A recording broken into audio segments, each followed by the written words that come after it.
दोस्तों, दुनिया के 8 अजूबों में हमारा ताजमहल भी आता है। ताजमहल दुनिया के माने जाने इमारतों में से एक है। ताजमहल के ऐसे रहस्य आज भी छुपे हुए हैं जो आज तक किसी के सामने नहीं आया है। तो आज हम बात करने वाले हैं इन्हीं अनसुलझे रहस्यों के बारे में। तो वीडियो को अंत तक जरूर देखिएगा। दोस्तों, आज की आधुनिक दुनिया में बड़ी बड़ी बिल्डिंगें और पुल सीमेंट से बनाए जाते हैं और 100 साल तक खड़े रहते हैं, लेकिन ताजमहल तो बिना सीमेंट के बनाया गया है। तो वो करीब 350 सालों से इतनी मजबूती से कैसे खड़ा है? फिर चाहे कितना ही बड़ा भूचाल आ जाए, चाहे कोई भी प्राकृतिक घटना घट जाए, ताजमहल वहीं का वहीं खड़ा है।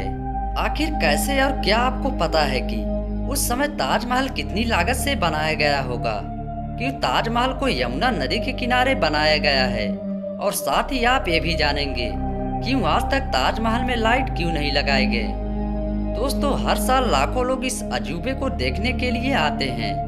आपको इसकी हिस्ट्री का तो पता ही होगा कि कैसे शाहजहां ने अपने बेगम मुमताज के लिए इतना बड़ा इमारत खड़ा कर डाला। उन्होंने अपने प्यार को मुमताज के मरने के बाद एक्सप्रेस किया था, लेकिन दोस्तों इतना बड़ा इमारत बिना सीमेंट के कैसे खड़ा हो गया?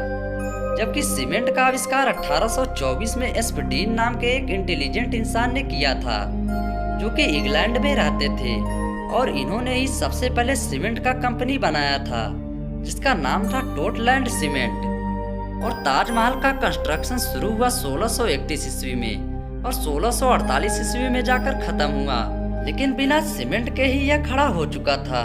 इसे आज तक एक भी खरोच नहीं आई।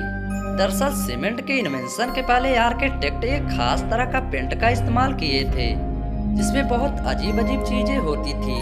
और अगर ताजमहल के कंस्ट्रक्शन की बात करें तो इसमें बहुत सारे सेमी प्रीसियस स्टोन जैसे कि अकीक, एमेनाइट, फिरोजा, लजवाड़, मूंगा, सुलेमनी, लेसानिया, तामरा, ये सब पत्थर यूज होते थे, जो कि बहुत रेयर स्टोन थे।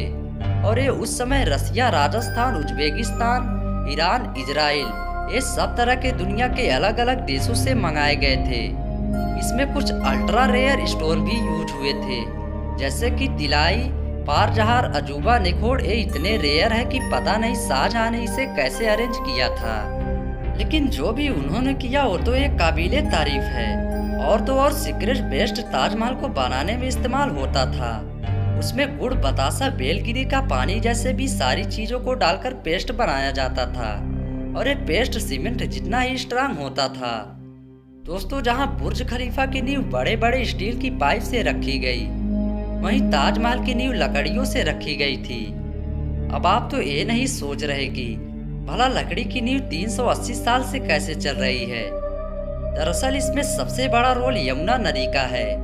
यमुना सिर्फ ताजमहल को अच्छा नींव ही नहीं देती, बल्कि अगर यमुना नदी ना रहे तो ताजमहल गिर भी सकता है। इसमें होता यह है कि पहले के इंटेलिजेंट लोगों ने इसमें ऐसी लकड़ी का इस्तेमाल किया जिसमें चाहे जितना भी पानी लगता रहे, वो लकड़ियाँ और भी स्ट्रांग होती चली जाएंगी, वरना बाकी लकड़ियाँ नमी की वजह से खराब हो जाती हैं। और यही वजह है कि ताजमहल के खड़ा होने में यमुना नदी का बहुत बड़ा हाथ है। और यदि यमुना नदी सूख गई तो ताजमहल भी उसके बिना टिक नहीं पाएगा। अब दोस्तों, आपने देखा होगा कि ताजमहल के आसपास के चारों मीनार एक दूसरे से परपेंडिकुलर खड़े नहीं है। मतलब ये है कि वो स्ट्रेट खड़े नहीं हैं, और ऐसा भी जानबूझकर किया गया था। दरअसल ऐसा किया गया कि अगर कभी भी जोर का भूकंप आता भी है तो चारों तरफ ताजमहल से दूर गिर जाए, और इस तरह भूकंप के ताजमहल पे पहुंचने से पहले इन मीनारों में ऑब्जर्व हो जाएंगे, और इस तरह भूकंप का भी इस पर कोई असर नहीं होगा, और तो और सुरक्षित बन जाएगा।